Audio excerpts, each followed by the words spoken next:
a gravação. E só confirma comigo de novo, Carlos. Essa gravação vai se unir à anterior e vai ser um vídeo só, né? No final fica um vídeo só. Ok. Bem, então vamos lá. Vou compartilhar então a continuação daquele vídeo para a gente poder ver um pouquinho sobre a ausculta.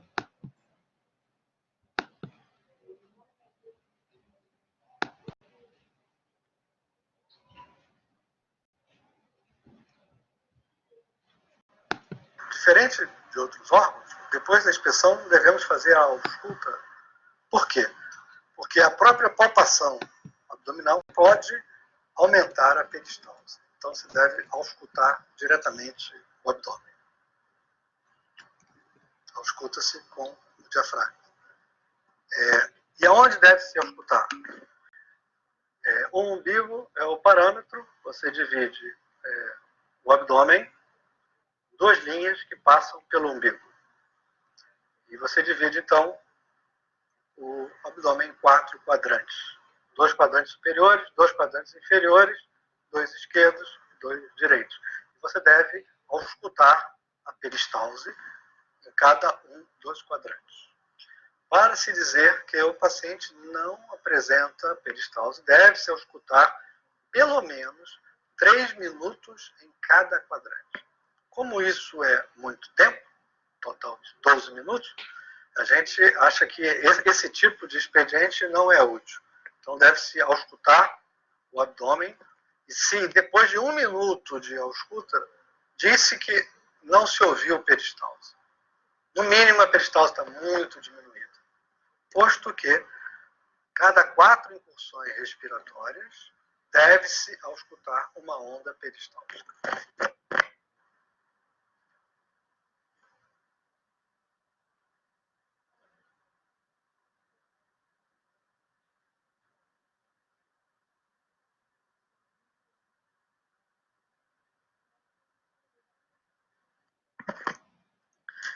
Essa primeira divisão do abdômen em quadrantes superiores, inferiores, esquerdos e direitos é uma das divisões do abdômen.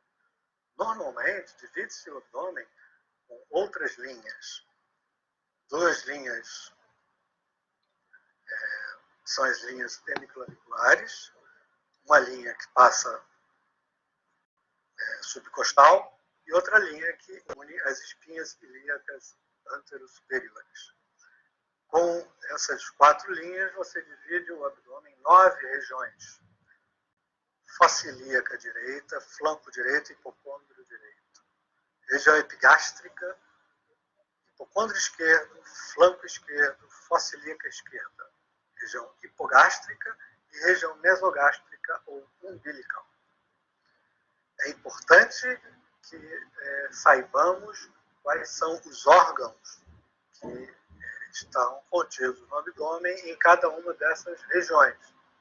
Posto que se o paciente se queixa de alguma dor ou algum desconforto, você já tem uma ideia de que órgão estaria situado. Nas mulheres, por exemplo, as fossas ilíacas estão os ovários. À esquerda, cólon sigmoide. Os flancos, colo ascendente, colo descendente. Hipocôndrio, na linha hemiclavicular, o rebordo costal, a vesícula. O restante é o fígado. Região epigástrica, o lobo esquerdo do fígado e o estômago. Hipocôndrio esquerdo, o baço, quando crescido. Poucas vezes o baço pode ser palpável em pessoas normais. Na região umbilical ou mesogástrica, mais à esquerda, o jejum, mais à direita, o ilho. Então fizemos a inspeção estática e dinâmica e a ausculta. Aí deve-se proceder à palpação. Pessoal, o professor Huck falou ali da ausculta ficar 3 minutos em cada quadrante. Realmente a gente não faz isso, né? O que eu sempre acordo com vocês é o seguinte: nós vamos auscultar os 4 quadrantes. Aquele que a ausculta ficar melhor audível, a gente vai contar então por 1 minuto. Isso a gente está falando com relação à avaliação prática, né? A gente sempre, todo rodízio, a gente faz assim. Então, vocês vão avaliar os 4 quadrantes, onde ficar melhor audível a peristalse, então aí conta por 1 minuto, e aí vai ser dado a peristalse por minuto. Vocês sempre me perguntam, porque tem esse hábito de fazer com a frequência cardíaca, né? Contar por 30 segundos, multiplicar por 2, né? Essa maneira macetada de contar. Infelizmente, na peristalse não vai ser possível, porque, como eu falei com vocês, a peristalse é um ruído, ele é anárquico, ele não é um ritmo regular. Então, realmente, a gente tem que contar por 60 segundos para ter a peristalse por minuto. E a gente vai fazer assim, então, vamos auscultar os 4 quadrantes, aquele que ficar melhor audível, a gente conta, então, por 60 segundos. Tem um vídeo aqui também, que não está nesse vídeo. Deixa eu voltar para o...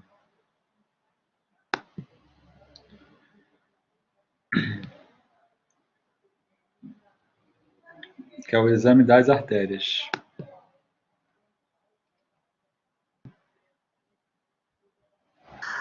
Pulso carotídeo. Epa, peraí. Não, cliquei no errado, peraí.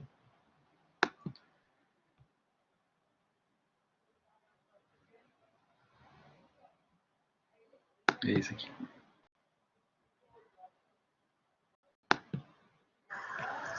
Depois da percussão, faz-se a ausculta, não apenas da peristalse, que a gente já fez, mas a ausculta de pontos específicos. Por exemplo, a ausculta do umbigo. Você pode surpreender o sopro periumbilical, que é a recanalização da veia umbilical em pacientes com hipertensão porta. Você deve auscultar o hilo renal, tanto de um lado quanto do outro. Você pode ter estenose unilateral ou bilateral, geralmente é unilateral, da artéria renal. Você deve auscultar sobre o fígado e sobre o baço. Você pode auscultar atrito, tanto hepático quanto esplênico. Você deve auscultar a região epigástrica. Às vezes você pode surpreender um sopro aórtico. Você deve auscultar a região femoral, das femorais, em busca de sopro nas artérias femorais. Né? Então, essas regiões específicas devem ser examinadas no abdômen. Além dos rins, devemos sempre pesquisar o paciente com queixa de dor, os pontos reno-ureterais. Isso a gente vai falar mais para frente. Ele está fazendo um pouco fora da ordem. Na verdade, a gente faz a ausculta desses pontos dentro da parte de ausculta mesmo. Tá? Então, como eu falei com vocês, no roteiro está assim, o checklist. A gente fez a inspeção, que a gente conversou. Quando a gente fizer a ausculta, tentar pegar os ruídos peristálticos, contar a peristalse, tentar identificar ruído aéreo e fazer a ausculta nesses pontos, né, nesses focos das artérias abdominais, lembrando do ponto do foco da aorta e da loja hepática e esplênica. Ok? E assim a gente conclui a ausculta. Até aqui, gente,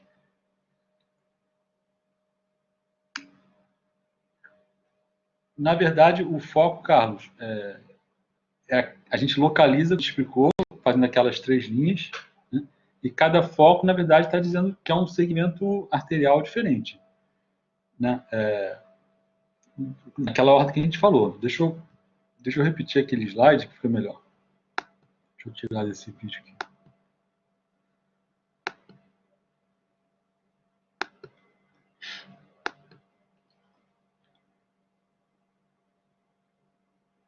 Deixa eu botar no slide de novo.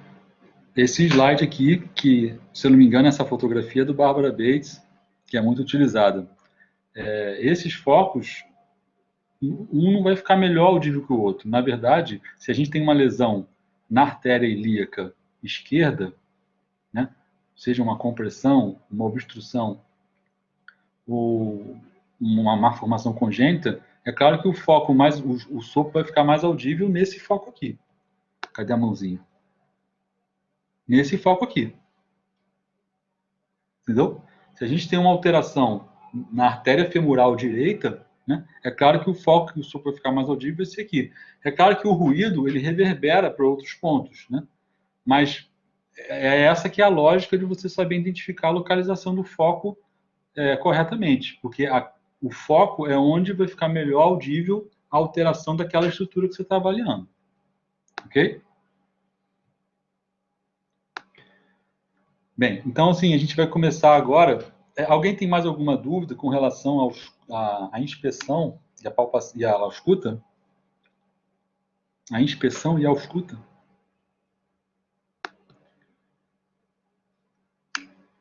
Ok. Vamos prosseguir agora. A gente vai falar sobre palpação. Talvez pelo horário a gente vai falar um pouco de palpação e a gente vai ficar por aqui. Palpação, a gente divide ela em palpação superficial e palpação profunda. Ok? A palpação superficial e profunda, qual vai ser a diferença? Vai ser, na verdade, o objetivo que a gente quer avaliar. Porque a maneira como a gente vai fazer essa palpação, né, do ponto de vista semiotécnico, é a mesma. Né? A gente voltou aqui a avaliar o abdômen em 9 quadrantes. Né? A palpação e a percussão vão ser por 9 quadrantes. Então, qual é a diferença quando a gente está examinando um abdômen da palpação superficial para a profunda? Vai ser o nosso objetivo. A palpação superficial, ela quer avaliar parede abdominal. E a palpação profunda, ela quer avaliar, na verdade, as estruturas intraabdominais. Né? Então, a palpação superficial, que tipo de avaliação ela quer fazer em parede abdominal? Na verdade, uma avaliação que é muito importante, que é a tensão da parede. A tensão da parede, ela pode nos dar muitas dicas com relação ao que está acontecendo. Ou seja, muitas patologias têm apresentações, normalmente são doenças que estão ocorrendo no abdômen, e tem apresentações, alterações, vamos dizer assim, nessa tensão da parede. E a parede pode ter uma tensão alterada de forma generalizada e de forma localizada. Outra alteração importante é o chamado reflexo cutâneo abdominal. O reflexo cutâneo abdominal, eu não consegui achar nenhum vídeo de alguém fazendo o reflexo. Talvez, se eu não conseguir achar um vídeo até a aula que vem, isso tem que ser demonstrado ao vivo. Né? Mas o reflexo cutâneo abdominal, a gente faz uma pesquisa bilateral em cada andar do abdômen, né? A gente vai falar isso mais na frente. E a palpação superficial, propriamente dita, que a gente vai palpar com as duas mãos e em cada quadrante do abdômen, ou seja, em uns 9 quadrantes. Vamos falar um pouco, então, dessa tensão da parede. Antes, isso é importantíssimo, vocês deixam registrado isso. Antes de começar a palpação, é importante a gente perguntar para o paciente se ele sente dor em algum lugar. Porque se ele está sentindo dor em algum lugar, normalmente a gente vai deixar esse quadrante que ele está sentindo dor por último. Ok? Então a gente pergunta para o paciente se ele está sentindo dor em algum lugar, ele vai apontar, a gente deixa para examinar esse quadrante por último. A palpação ela pode ser feita de forma tanto horária como anti-horária, né? E deixando esse quadrante caso o paciente sentiu dor. Mas vamos lá. A tensão da parede, tem patologias que alteram essa tensão de forma difusa, ela fica generalizada, e tem patologias que alteram essa tensão de forma localizada. Um exemplo, vamos usar de novo a nossa colicistite aguda. Né? A gente viu que a colicistite aguda é um diagnóstico diferencial do abdômen agudo, é a vesícula biliar, que às vezes tem cálculo previamente, na maioria das vezes, ela inflama, infecciona, e o paciente ele vai procurar, então, a emergência com um quadro abdominal agudo. Além da dor na palpação profunda, no caso, né, em hipocôndrio direito, esse paciente, nessa região, nesse hipocôndrio, ele vai ter um aumento da tensão. Então, é uma coisa curiosa, o abdômen, ele de forma normal, na palpação superficial, ele é chamado de flácido. Né? Ou seja, ele não tem rigidez, não tem comprometimento em nenhuma parede. E ele vai ter uma rigidez, né, uma contração exacerbada naquela região do hipocôndrio direito. Então, a gente vê flacidez em todos os quadrantes, menos no hipocôndrio direito. Então, essa é uma alteração na palpação superficial que pode ser apresentado no paciente com essa patologia. Patologias que podem dar, na verdade, uma rigidez, né? Uma rigidez generalizada. Por exemplo, o paciente com peritonite bacteriana espontânea. Um paciente que tem insuficiência hepática, às vezes tem ascite. Se o líquido ascítico infecta, ele vai ter um comprometimento também do peritônio, e esse paciente ele vai ter o abdômen todo rígido. Pode acontecer isso, né?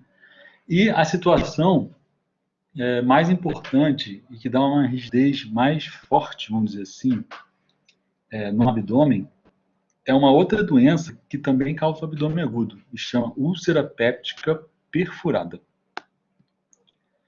que seria isso? O paciente que tem úlcera péptica, né, tem doença péptica, pode ter como sua complicação a perfuração da víscera. E aí imagine só, gente, dentro do estômago, né, o suco gástrico e ácido clorídrico, né? Imagine ácido clorídrico caindo para a cavidade peritoneal. Então, além do quadro de abdômen agudo, absurdo que o paciente vai estar apresentando, o ácido clorídrico ele causa uma rigidez muito grande na parede abdominal. Tanto é que a semiologia chama essa rigidez de abdômen em tábua. É o sinal do abdômen em tábua. É o sinal do abdômen em tábua, que é uma rigidez muito forte, precisando, quase que patognomônico, a ruptura de víscera oca, principalmente a úlcera péptica perfurada, que é a complicação da doença ulcerosa péptica. E aí, o paciente entra, é mais uma doença que a gente está vendo aí no diagnóstico diferencial do abdômen agudo, e nesse caso, é o abdômen agudo perfurativo. Né? A gente falou do abdômen agudo inflamatório, falamos do abdômen agudo obstrutivo, falamos até no exemplo que foi dado aqui por um de vocês, o abdômen vascular, né? Quando há isquemia.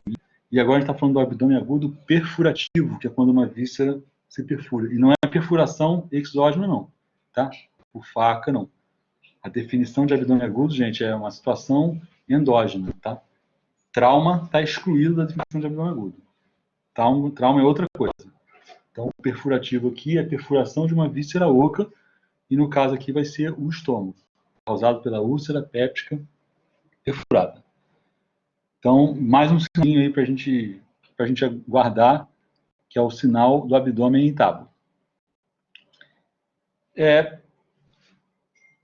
Fazendo a pesquisa da flacidez do abdômen, da rigidez, a gente faz, então, essa palpação superficial. E aí, o que a gente quer perceber nessa palpação superficial? Se apresenta ondulações, né, na parede. Lembrando que a gente quer avaliar a parede. Superficial é avaliar a parede. Avaliar, por exemplo, a presença de cistos sebáceos, lipomas. Essas coisas podem estar presentes nessa alteração da palpação superficial. E a terceira coisa que a gente avalia na palpação superficial é o reflexo, vou escrever aqui, reflexo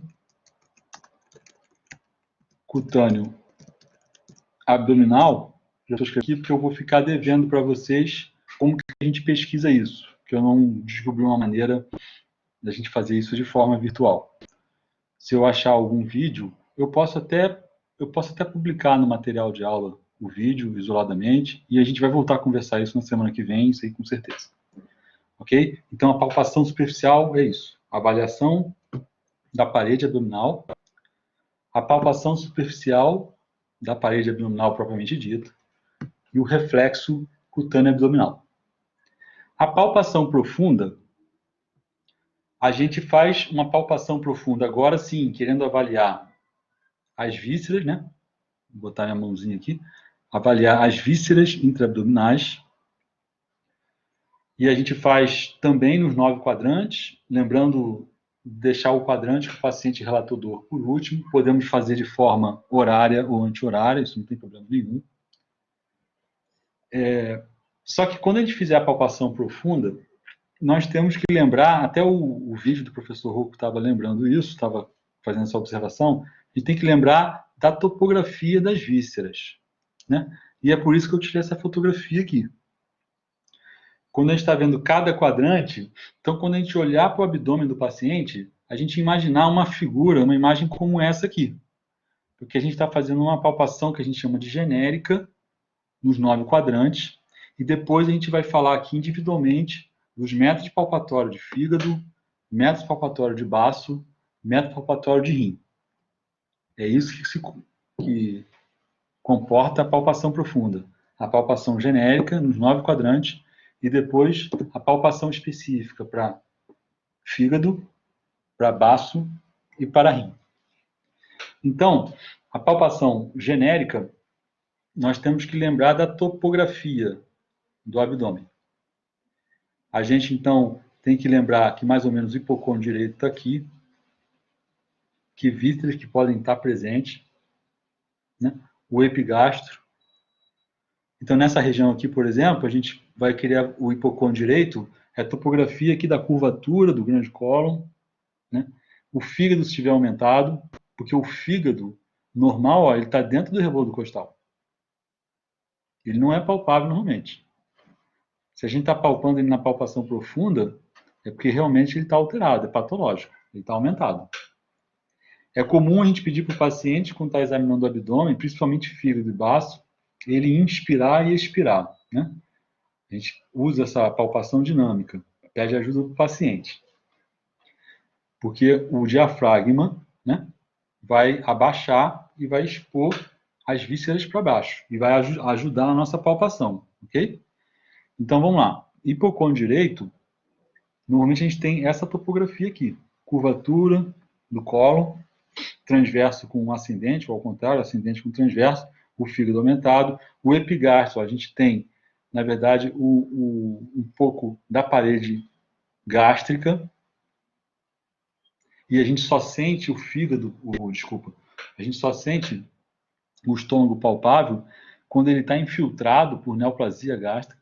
Normalmente a gente não vai sentir nada na palpação profunda aqui, né? Essa região aqui, ó, que é o hipocôndrio esquerdo, a gente está vendo que o baço está dentro do gradil costal, então ele só vai ser palpável se tiver aumentado. E aqui a curvatura do transverso com o descendente.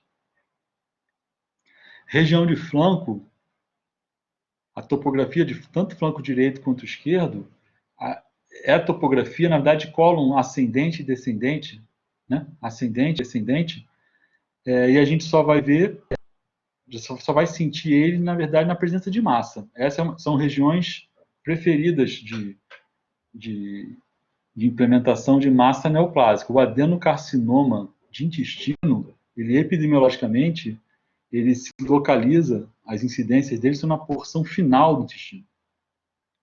Então, a gente pode sentir massa em cólon descendente, né? Tem uma sintomatologia, inclusive, de constipação intestinal, né? Quando é cólon ascendente, tem mais uma sintomatologia de hematoquisia, né? Mas a gente pode ver, sentir, perceber essas massas.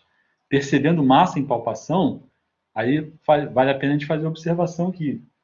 É importante a gente perceber, na presença de massa, o tamanho, né? O tamanho da massa, se a massa, a consistência dela, a localização, se é dolorosa ou não, se a massa está aderida a planos profundos ou não.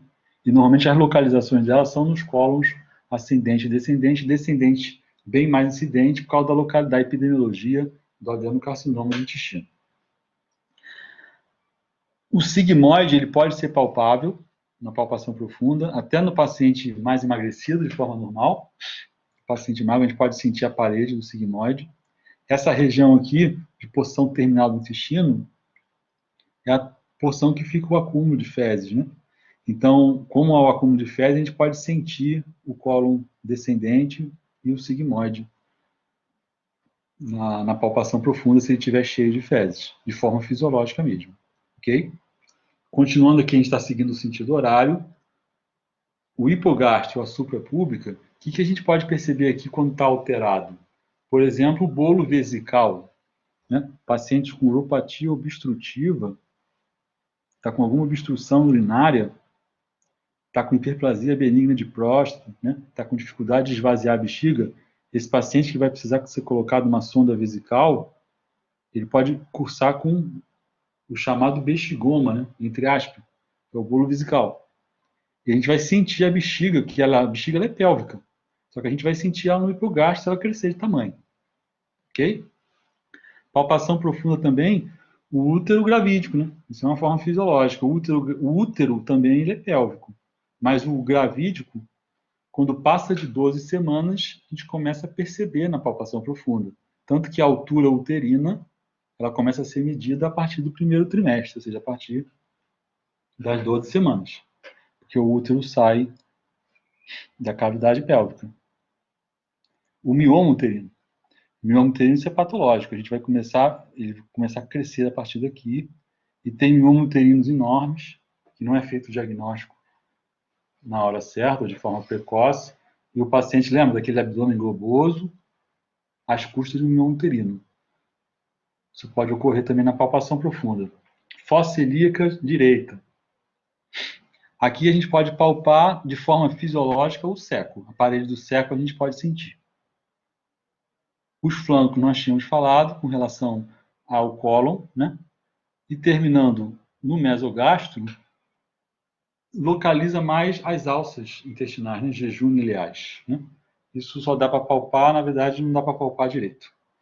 Então a gente só vai sentir se a gente perceber um linfoma, vai ter linfonodo palpável, ou implante metastático, né? É mais difícil a gente sentir palpação aqui. Isso a gente falando de uma palpação genérica. Ok, gente, vocês estão acompanhando? Querem perguntar alguma coisa?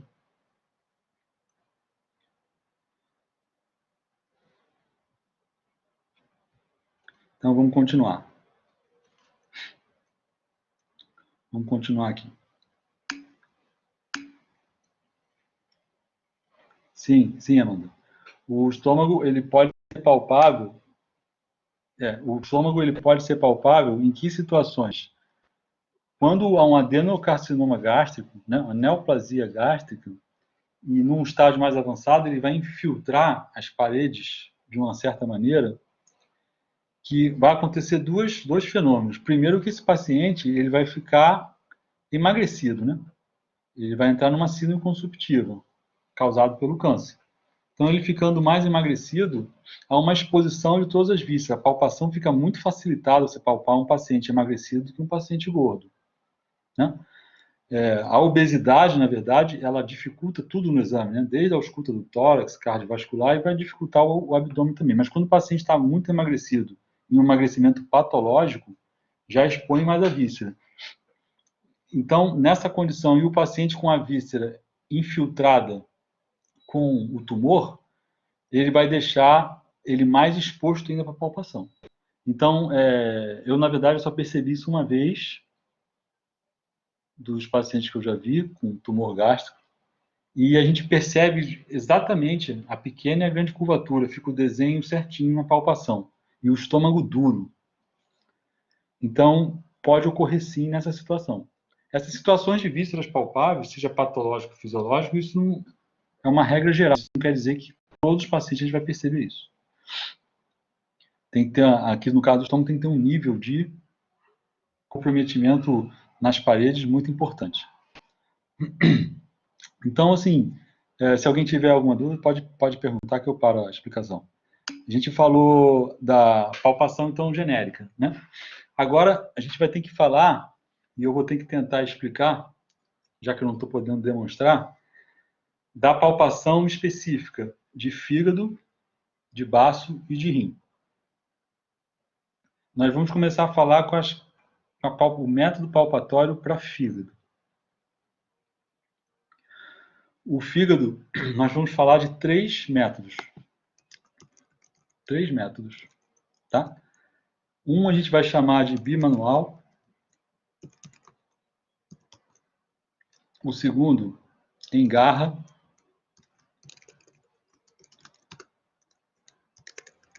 Ou Mathieu.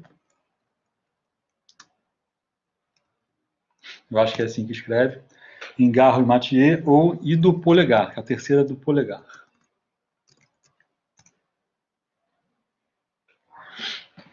que a gente precisa falar de fígado aqui? Vamos voltar para essa figurinha.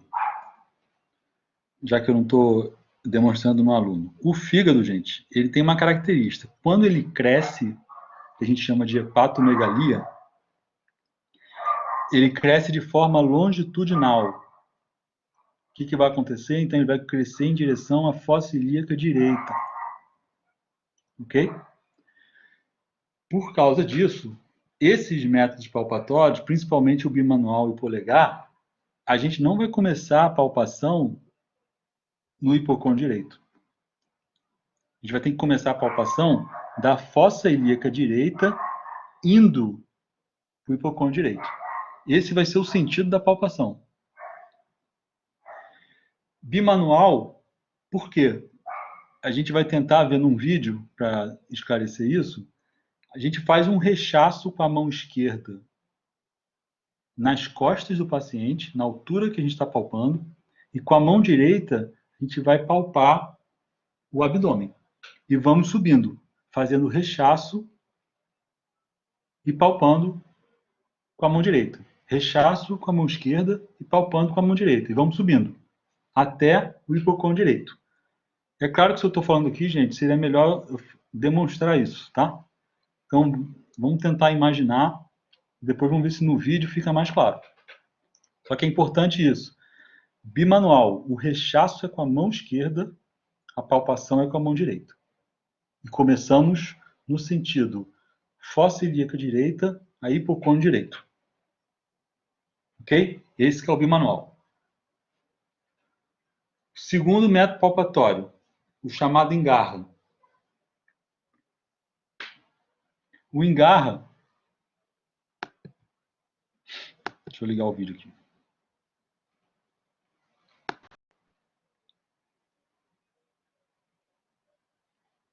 O engarra, a gente vai juntar as mãos com o objetivo mesmo de fazer uma garra. E vamos direto no hipocôndrio direito do paciente. Ok? Claro, se a gente percebeu um fígado palpável e a palpação bimanual a gente viu no flanco, a gente vai ter que engarra lá no flanco. Por quê? Porque a palpação em garra, ela complementa a bimanual. A palpação em garra, a gente consegue sentir melhor o... Deixa eu botar o slide. A gente consegue sentir melhor a borda do fígado. Ok? A gente consegue sentir melhor a borda do fígado. Então, a bimanual vai ser complementada pela garra. E a borda do fígado, e aqui a gente está falando de borda do lobo direito, as costas do lobo direito, vamos supor que o fígado tivesse aumentado aqui, uma hepatomegalia que desce até o flanco, a gente faz a bimanual, quando a gente faz a engarra, para perceber o lobo pode nos dar informações através da manobra da garra. Se esse lobo do fígado tiver muito arredondado, que a gente chama de romba, isso pode acontecer na hepatomegalia às custas de hepatite. Porque normalmente a borda, o normal é lisa. Então, se ela estiver arredondada, isso pode estar sinalizando hepatite. Se a borda do fígado estiver endurecida, já que ela tem uma consistência mais... Vamos lembrar como é que é o fígado, né? O fígado cru, que a gente compra no supermercado. Mas vamos lembrar, o fígado ele é mole, né? Essa é a consistência normal. Vamos imaginar uma borda dura e com carocinhos, que a gente chama de multinódulos, né? Isso é a configuração de um fígado neoplásico. Então, vejam só, gente. A manobra de garra, ela complementa a bimanual. Por quê? Ela vai dar mais informações sobre como está aquele fígado. Então, se a gente está diante de um hepatocarcinoma, dá até para a gente quase que fechar um diagnóstico de hepatocarcinoma dessa maneira. É claro que diagnóstico de câncer a gente espera sempre o histopatológico, né? A gente precisa da histopatologia. Mas diante de tantas evidências, assim, um fígado duro, multinodular, em um paciente num contexto de síndrome consumptiva, por exemplo, sem exame complementar nenhum, a gente já pode realmente dar 90% aí de ser uma neoplasia. Para a gente ver como que, na anamnese, e exame físico bem feito, em muitas situações, a gente pode chegar aí em 90% dos casos, num diagnóstico ou uma ou duas opções de diagnóstico. Como é importante o exame físico e a anamnese. Então, de novo, manobra Mathieu ou Engarra, ela complementa a bimanual por causa disso. Então, na prática, é muito comum a gente fazer as duas, né? Para tentar sentir como está esse fígado. A terceira manobra é a chamada do polegar. A manobra do polegar, a gente vai começar do hipocôndrio direito também, lembrando que o fígado cresce longitudinal, e vamos em direção ao hipocôndrio. Desculpa, a gente começa na fossa ilíaca direita e vamos em direção ao hipocôndrio direito. Ok? Lembrando que isso é um erro comum de vocês. A manobra do polegar é feita com o braço esquerdo. Tá? Deixa eu mostrar aqui a imagem de novo. O polegar esquerdo, eu espero que a câmera não esteja invertendo a imagem, espelhando, é com o polegar esquerdo e a gente vai fazer assim. A gente tenta fazer um rechaço com essa parte da mão nas costas do paciente e vamos palpar com o polegar esquerdo. Essa não é a maneira correta de explicar isso, mas é uma tentativa que antes a gente vê o vídeo, tá?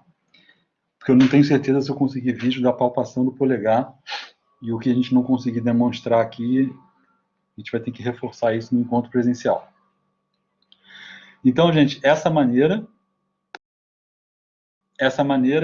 então, são os 3 métodos de palpação de fígado. Ok? Tem 2 perguntas aqui, é isso? Não. Ficou tudo claro aqui, gente? Talvez não, porque não está sendo demonstrado, né? Vocês querem perguntar alguma coisa?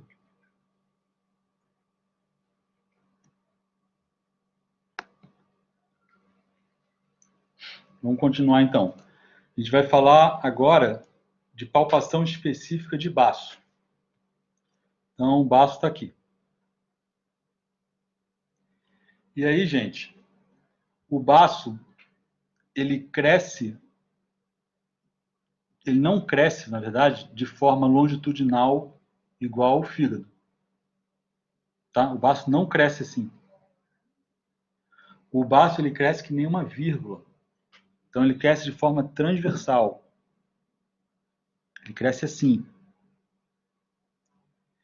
E o que isso implica para o exame físico? Que nós não vamos começar a fazer o exame do baço na fossa ilíaca esquerda. Isso aqui é completamente errado. Pode parecer estranho, mas a gente vai começar o exame do baço também na fossa ilíaca direita por essa explicação de crescimento transversal. E vamos em direção agora ao hipocôndrio esquerdo. Ok? E o baço, gente, ele vai ter 2 maneiras de se avaliar. A bimanual e a engarra, como o fígado. Só que essa bimanual, se eu ponho a mão esquerda no fígado, nas costas aqui, no baço a mão esquerda vai ficar aqui. Vai ficar onde está a víscera. Ok? E a mão direita que palpa não vai começar da fossa ilíaca esquerda. Ela vai começar da fossa ilíaca direita e vai cruzar o abdômen em direção ao hipocôndrio esquerdo. Então a mão esquerda está nas costas, fazendo o rechaço, do lado onde está a víscera, e a mão direita começa a palpação do lado da fossa ilíaca direita em direção ao hipocôndrio esquerdo. Manobra engarra. Vai ter aquela mesma configuração que eu fiz no vídeo para vocês, só que, evidentemente, a gente vai fazer isso do lado onde está o baço. Só que o que vai acontecer aqui, gente? Esse é um momento de exceção que a gente vai para o lado esquerdo do paciente. Tá? Às vezes vocês cometem esse erro, vocês fazem manobra de garra, continuando do lado direito, fazendo uma posição bem bizarra. Isso é errado. A gente vai para o lado esquerdo do paciente de excepcionalidade. E fazemos então a manobra. Normalmente junto aqui do rebordo costal. Ok? Só que o baço, gente, para complicar um pouco, o baço pode ser feito, além de ter duas manobras, o baço pode ser feito em duas posições. Essa posição que a gente estava, o que a gente estava falando aqui, na verdade, é a primeira posição, que é o decúbito dorsal. O paciente está deitado no leito, em decúbito dorsal. A gente fazemos o bimanual do lado direito e a garra do lado esquerdo, ok? Só que existe uma possibilidade de fazer na chamada posição de Schuster. Essa posição a gente vai ver no vídeo e eu vou tentar explicar para vocês, porque é um decúbito lateral, tá? É um decúbito lateral e no caso direito, ou seja, o paciente vai virar para o lado do examinador. Só que vai ser necessário fazer uma flexão do membro inferior esquerdo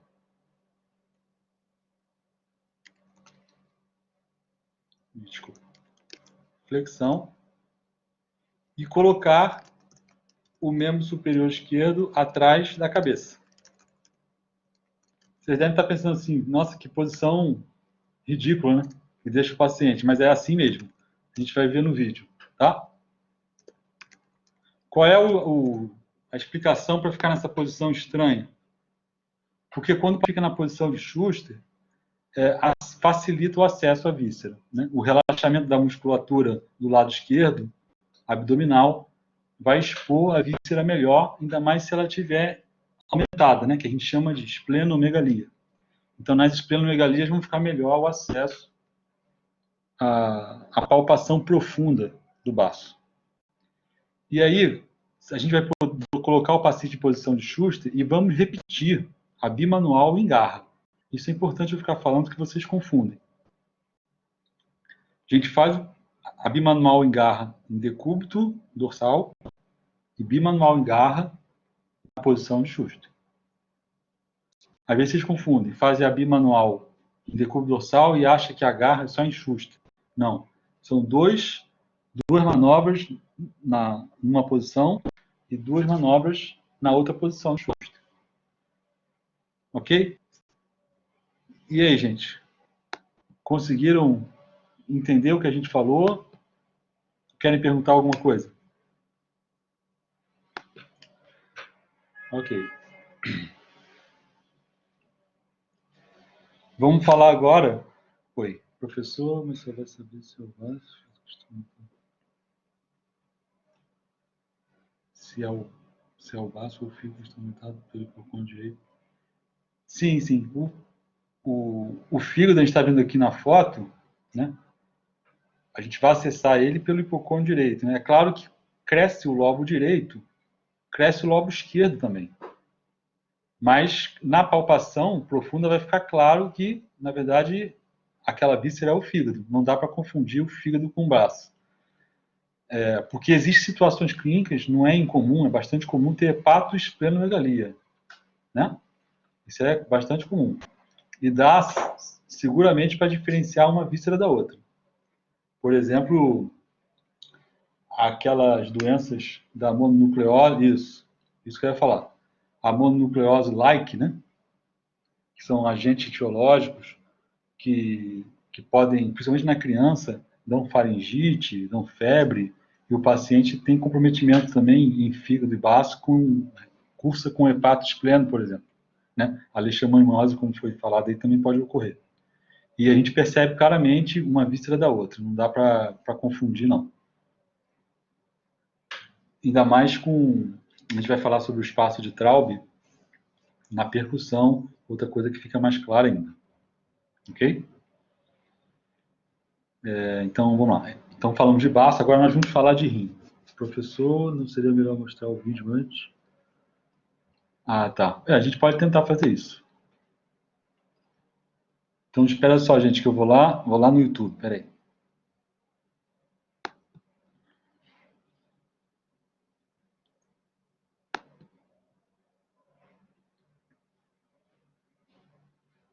esse vídeo da palpação, ele tem 11 minutos, tá?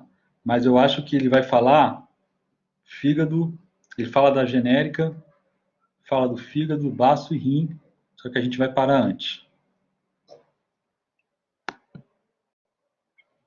Vamos ver se a gente consegue ver aqui.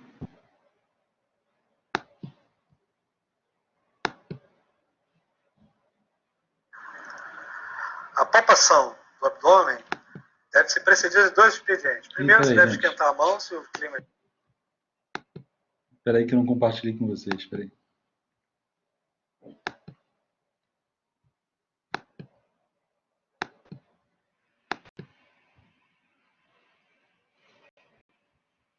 Agora eu vou...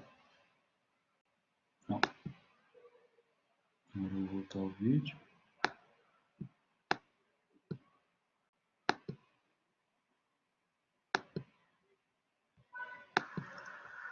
A palpação do abdômen deve ser precedida de 2 expedientes. Primeiro, você deve esquentar a mão se o clima estiver frio, porque uma mão fria no abdômen, geralmente que é quente, não suscita colaboração por parte do paciente. E segundo, se o estetoscópio tiver algum aro de metal, deve-se esquentar também, friccionando. No caso aqui tem uma rodela de borracha, não tem esse problema, mas você deve esquentar o estetoscópio. Deve-se sempre perguntar ao paciente se tem alguma região que sinta dor. Essa será a última região a ser examinada. Você sente alguma dor? Não, ele não sente dor. Deve-se ter um protocolo de palpação que deve ser padronizado.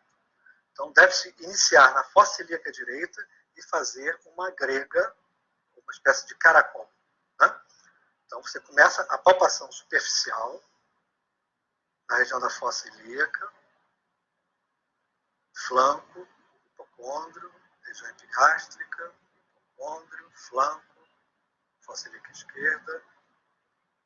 Essa palpação, e acabando na região umbilical, essa palpação é apenas para sentir a tensão da parede. Posteriormente, você vai fazer a palpação profunda. Ela pode ser com uma ou com 2 mãos. Essa mão é a que palpa e essa é a que afunda, a mão de baixo. E você deve sempre observar o facies do paciente. Às vezes o paciente não se queixa de dor, mas pode fazer um facies de dor. Está incomodando? Se incomodar alguma coisa, me fala. Nessa palpação profunda, você já não apenas vê a tensão da parede, mas você procura palpar órgãos internos. E observa se está causando dor ou não. Depois da palpação superficial e profunda, você vai palpar especificamente algumas regiões. Por exemplo, na fossa ilíaca, você vai tentar palpar o cólon sigmoide. O cólon sigmoide é palpável normalmente 85% das pessoas. E é uma formação cilíndrica, por vezes você surpreende essa formação cheia de fezes. Ela pode ser sede de dor se o paciente, por exemplo, tiver divertículos. Na fossa ilíaca e flanco direitos, às vezes o seco. Também outra formação cilíndrica. Normalmente, na linha média, você não consegue palpar nenhuma outra estrutura.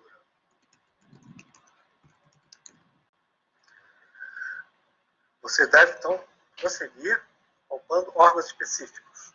Nós vamos falar sobre a palpação do fígado, do baço e dos rins. A palpação do fígado, ela deve ser precedida da colocação da mão na região costo-lombar, de modo a suspender o fígado, e com a sua mão direita, você vem da fossa ilíaca direita em direção ao rebordo costal direito, e, muito importante, solicitando ao paciente para inspirar e soltar o ar bem fundo, bem devagar. Pode inspirar pelo nariz, soltando o ar pela boca, ou simplesmente respirar com a boca aberta. Respire com a boca aberta bem fundo, solta. De novo. Quando o paciente inspira, a gente afunda a mão, porque na inspiração o fígado desce, ele vai de encontro ao seu dedo e aborda radial dos dedos que você vai palpar. Solta. Mais uma vez. Claro, na palpação bimanual, que é esta, pode haver variações. Você pode palpar com a ponta dos dedos, ao invés da borda radial. Tem pessoas que não colocam a mão na região costo-lombar, mas é sempre útil colocar. E é uma coisa importante que você deve palpar não apenas na linha hemiclavicular, mas também na linha média. Respira fundo. Solta. Mais uma vez. Solta. De novo. Um outro método que deve ser utilizado quando se faz a palpação do fígado, principalmente quando o fígado não é palpável facilmente, é a palpação em garra. Você vem com as mãos em garra, pede respirar fundo, respire fundo, solta, mais uma vez, solta, respire, e você coloca os dedos em garra debaixo do rebordo costal, de modo até a perceber o fígado debaixo do rebordo costal. Uma outra forma de se palpar o fígado, para as pessoas que têm uma mão um pouco maior, é a palpação com o polegar. Respira fundo. De novo. De novo. Okay. Essas são as principais maneiras de palpar o fígado.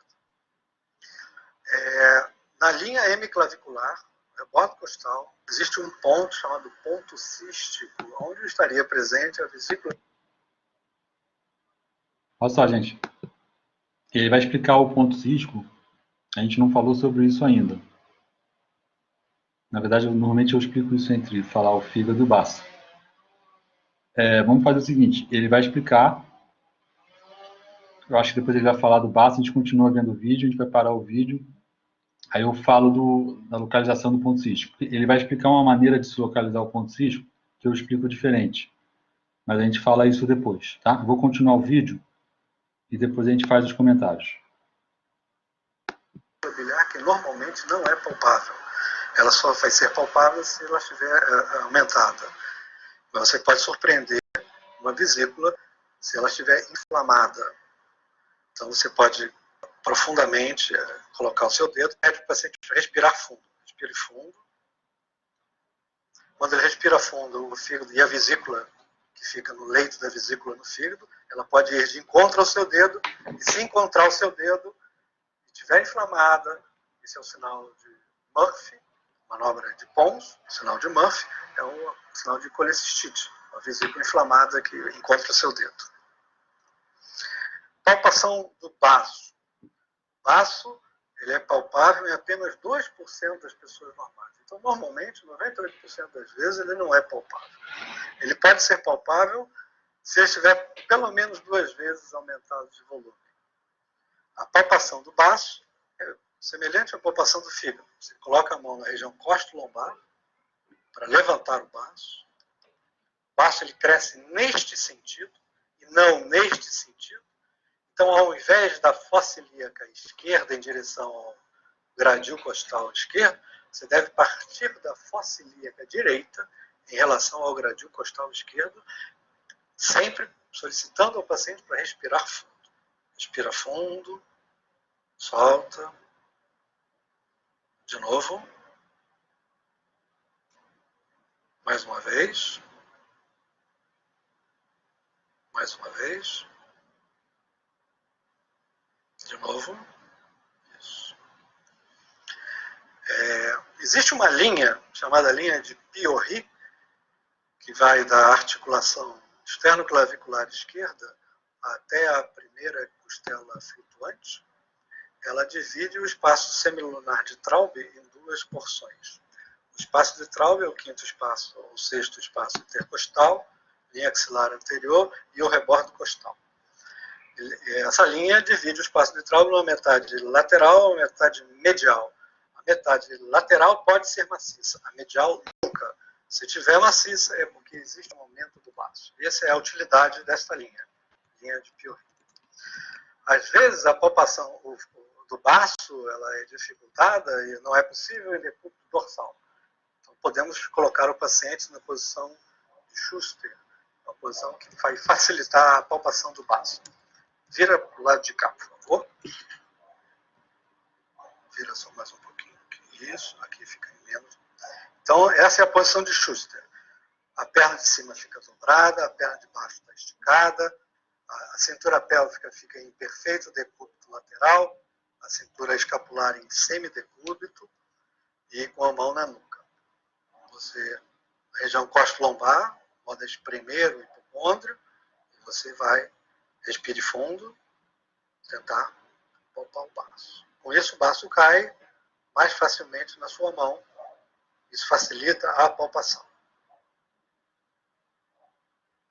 Existe uma variante da posição, que é a posição de Schuster-Rocco. Com isso, você diminui a contratura dessa musculatura da parede lateral do tórax e do abdômen. Você também pode palpar o baço fazendo a palpação em garra. Palpação em garra, assim como a palpação do fígado, você coloca as suas mãos em garra, a gente respira fundo, solta, novamente, respire, solta, isso. Pode virar de barriga para cima.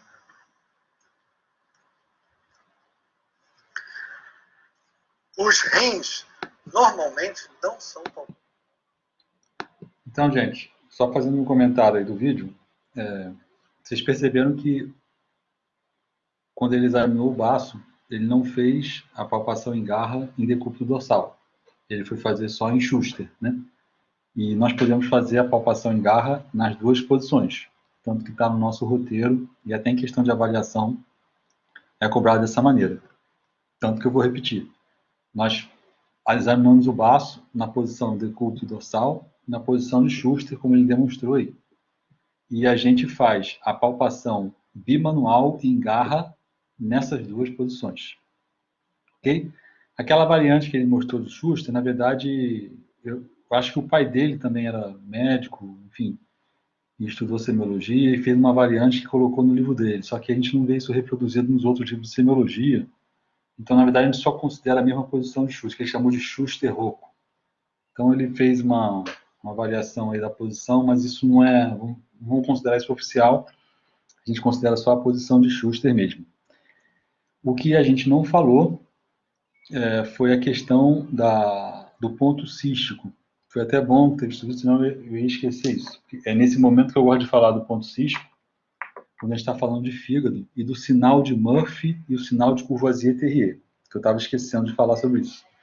E aí vamos fazer o seguinte, são 11h30 agora, a gente vai conversar sobre isso, e a gente vai terminar nossa aula aqui, que eu acho que já foi bastante conteúdo para vocês poderem revisar aí.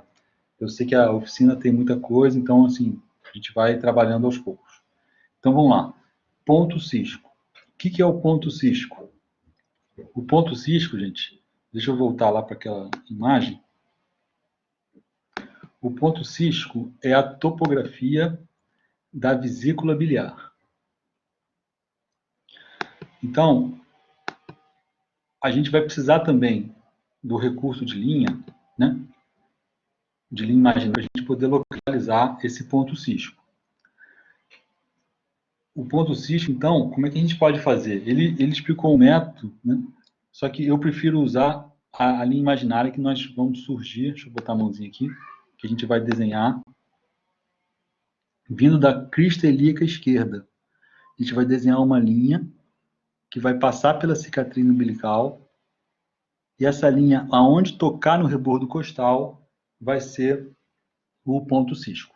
Ou seja, repetindo, o ponto cístico é a topografia da vesícula biliar. Deixa eu fazer um esqueminha aqui, para ver se...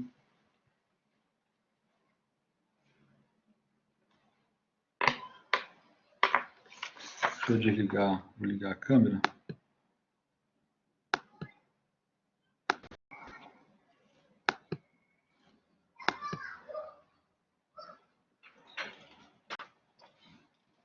Olha só, gente, o desenho de baixo. Vocês dizem se estão vendo, se está tudo bem. É novamente aquele esquema do abdômen, tá? Pois é, Amanda, eu sei que tem um quadro branco, mas eu estou usando aqui o pad do computador e fica difícil para eu fazer. Acredita em mim, vai ficar pior do que esse desenho aqui. Então, olha só, esse aqui é esquematicamente, espero que vocês tenham conseguido ver, o exame do abdômen, crista ilíaca, cicatriz umbilical, rebordo costal. Como é que a gente acha o ponto cístico? A gente traça uma linha imaginária vindo da crista ilíaca, essa linha imaginária tem que passar na cicatriz umbilical, o ponto que cruzar o rebordo costal, a gente vai considerar esse o ponto cístico. Novamente, ponto cístico, topografia da vesícula biliar. E aí, o que a gente vai fazer? A gente vai palpar, que pode ser com uma mão, esse ponto cístico, e é possível, pela semiologia, pesquisar duas coisas. O professor Huck falou o sinal de Murphy. O sinal de Murphy, ele é patognomônico, vou usar essa expressão de novo, patognomônico para colicistite aguda. Né? Só que o sinal de Murphy ele tem uma semiotécnica específica para a gente fazer. Ele não é somente você fazer a palpação profunda do ponto cístico. Na verdade, a gente vai precisar do paciente para fazer essa pesquisa. E, novamente, vai ser difícil explicar sem demonstrar. A gente vai tentar. Então, a gente põe a mão, lembrando lá do vídeo, no ponto cístico, vai pedir para o paciente inspirar, botar o ar dentro. Vocês concordam comigo que quando a gente põe o ar para dentro, o abdômen sobe, o abdômen infla. Né? Então, com a mão no ponto cístico, nossa mão vai subir também. Vai pedir para o paciente expirar, colocar o ar para fora. Vocês concordam que com a expiração, nossa mão vai descer. Vai pedir para ele inspirar de novo, colocar o ar para dentro. Mas o que a gente vai fazer? A gente vai fazer uma contra-resistência na nossa mão. Vai impedir a mão subir. O que essa manobra vai provocar? A vesícula que está exatamente nesse ponto, embaixo do lobo direito, se ela é inflamada e infeccionada, a gente vai forçar a aproximação da vesícula com a nossa mão. Aí o que vai acontecer? O paciente vai suspender a inspiração por motivo antálgico. E aí a gente vai considerar o Murphy positivo. Querem que eu repita? Todo mundo conseguiu pegar? Então vamos lá. A gente localizou o ponto cístico com a linha imaginária. Vamos colocar a mão nesse ponto. Vamos pedir para o paciente botar o ar para dentro, inspirar, nossa mão vai subir. Pede para ele expirar, botar o ar para fora, aí a nossa mão vai descer. Quando ele inspirar novamente, e a nossa mão iria subir, nós não vamos deixar isso acontecer, a gente vai fazer uma resistência. O que vai acontecer quando a gente faz essa resistência? Ele está inspirando, e a gente está impedindo que a mão suba, a gente está aproximando a vesícula biliar da nossa mão. Se essa vesícula estiver inflamada ou infeccionada, esse movimento de inspiração vai fazer ele suspender a inspiração por motivo antálgico. E a gente vai considerar o Murphy positivo. Deu para entender?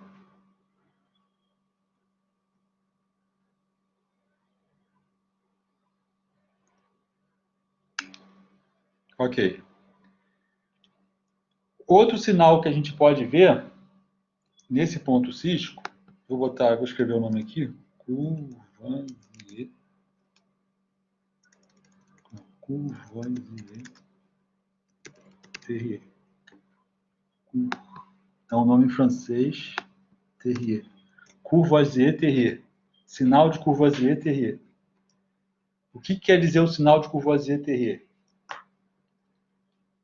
A vesícula palpável, a vesícula normalmente ela é impalpável, como até o professor Huck falou. A gente não palpa ela porque ela está embaixo do lobo direito. Só que se nesse ponto cístico a gente está sentindo uma bolinha, ou seja, já que a gente localizou, por isso que é importante localizar o ponto cístico, para a gente não achar que isso é outra coisa, alguma coisa palpável no ponto cístico é a vesícula, isso vai ser sempre patológico. vesícula biliar palpável é sempre patológico. Por isso que ela tem um sinal, que é o sinal de Courvoisier-Terrier. E não vamos confundir sinal de Courvoisier com Murphy, tá? Porque o Murphy é uma pesquisa de dor que é feita no ponto cis. O Courvoisier-Terrier é somente para constatar se ela está palpável, porque normalmente é impalpável. Agora, por que isso é tão importante, né? Tá certo, Courvoisier-Terrier, vesícula palpável, legal, mas por que isso é tão importante? Porque vai sinalizar o que exatamente pode estar acontecendo. E qual é a fisiopatologia de uma vesícula palpável, né? Qual é a fisiopatologia desse sinal de Courvoisier-Terrier positivo? Vou falar da situação menos comum, depois vou falar da mais comum. A menos comum seria uma neoplasia primária de vesícula biliar, que é raríssima. A parede se infiltra e a vesícula cresce. Só que das neoplasias, das escalas, essas são as mais raras, neoplasias de vesícula. Então não é uma situação que a gente vê comumente, eu, na verdade, nunca vi. A situação mais comum do Courvoisier-Terrier positivo são as situações que vão ocorrer na síndrome de colestase. Não sei se vocês já escutaram falar em colestase. A colestase é quando ocorre impedimento do suco biliar ser expelido para o duodeno, né? pela região da ampola de Vater. Situações que só pode ocorrer uma coledocolitíase, por exemplo. Coledocolitíase. Vocês lembram? Colelitíase, só para não confundir, esses nomes são parecidos. Colelitíase. Colelitíase é pedra na vesícula. Coledocolitíase é a pedra no colédoco. Os cálculos biliares, quando são pequenininhos, são mais perigosos que quando são grandes. Por quê? O pequenininho pode sair da vesícula e ficar impactado no colédoco. Se ficou impactado no colédoco, pode dar o que a gente chama de colestase, que é o impedimento da saída dessa suco biliar, e o paciente vai ter icterícia, né? Acolia fecal, colúria, são as coisas características da colestase. Aumento de bilirrubina direta, né? Faz parte da síndrome colestática. Mas imagine só, se há um impedimento a nível da ampola de Vater de sair esse suco biliar, ou seja, que pode ter um cálculo ali no orifício, eu acho que se chama esfíncter de Oddi, se vocês lembrarem aí, vocês me corrigem, no esfíncter de Oddi ali da ampola de Vater, ela pode ficar obstruída, né, impedir a saída do suco biliar, e o suco ficando represado pode aumentar a vesícula de tamanho, por exemplo. Isso pode acontecer. Vocês lembram da anatomia dessa região? A cabeça do pâncreas está intimamente ligada com o esfíncter de Oddi. Se a cabeça do pâncreas aumentar, vai impedir a drenagem do suco biliar. E aí está aí a situação que é bastante frequente. É o câncer da cabeça de pâncreas. CA de cabeça de pâncreas. Então, o pâncreas ele não fica palpável, né, porque ele é reto peritoneal, mas ele dá esse sinal indireto. O CA de cabeça de pâncreas, o paciente fica em síndrome consumptiva, porque é um câncer. É um paciente, ou seja, ele tem síndrome consumptiva, fica emagrecido. O paciente tem colestase, porque impede a saída do suco biliar, então ele está ictérico. Imagine, é uma icterícia burral que tem comprometimento cutâneo, gente. Não é só aquela icterícia que a gente vê em mucosa, freio de língua, não. Esclera, não é só essa, não. É aquela que o paciente fica que nem um canarinho. Fica com bilirrubina direta muito alta, talvez sejam as mais altas que podem dar. Então, o paciente tem síndrome consumptiva, tem colestase e vai ter o sinal do Courvoisier-Terrier positivo.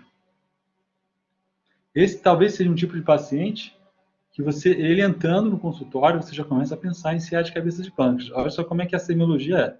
Um paciente que entra emagrecido, enfraquecido, né, e que nem um canarinho, você faz síndrome consumptiva com subcolestase, você tem que avaliar se esse paciente não tem uma situação de neoplasia e tem que afastar a cabeça de pâncreas. Aí você deita o paciente na maca, ele está emagrecido, facilita o exame físico do abdômen e percebe a vesícula palpável no ponto cístico, né? Acha o ponto cístico e vê a vesícula palpável, ou seja, Courvoisier-Terrier positivo, você só com uma pequena história, exame físico, você fechou o diagnóstico ali. Claro, vai precisar confirmar o exame de imagem, ok, mas é um tipo de patologia, um tipo de situação que é muito rica em sinais e alterações de exame físico. Então, mais 2 sinais aí para a gente estudar, gente. O sinal de Murphy e o sinal de Courvoisier-Terrier. Nós falamos de Cullen e Gray-Turner, falamos do sinal do abdômen tábua, e agora estamos falando do sinal de Murphy e o sinal de Courvoisier-Terrier. Ok? A gente está parando aqui na palpação. A gente falou palpação superficial, palpação profunda genérica, métodos do fígado, métodos de baço e ponto cístico. Falta a gente falar, que a gente não vai falar hoje, tá? Falta a gente falar de métodos de palpação de rim, sinal de Giordano, pontos ureterais dolorosos, para a gente fechar a palpação profunda. E a gente vai deixar isso para um outro momento, porque eu estou achando que já está bastante informação aí para a gente estudar. E eu acho que, assim, nesse formato, uma coisa positiva é que a aula ficou gravada, né? Vocês vão poder assistir de novo. Eu vou pedir para vocês começarem a estudar, né? Irem para o livro. Eu sei que corre apostilas por aí, mas a gente sempre pede para ir para o livro, né? Assistam essa aula de novo. Eu vou tentar, eu não sei se vocês conseguirem identificar aí, mas vai ser fácil achar esse vídeo no YouTube, né? Eu posso mandar o link, mas vocês viram que vai ser fácil botar na busca aí para achar os vídeos. E aí a gente começar a estudar. E a gente programa para a próxima quarta-feira o seguinte: a primeira parte da aula a gente pode voltar a isso, ok? Vocês trazem dúvida, que queiram perguntar alguma coisa, a gente pode fazer uma revisão rápida de tudo que a gente já falou. Eu tenho o hábito de fazer isso quando é presencial, porque eu sei que é muita informação, e a gente então conclui o resto do conteúdo da oficina na segunda parte. Ok, gente? Ficou alguma coisa que vocês queiram que eu fale de novo? Querem que eu explique de novo?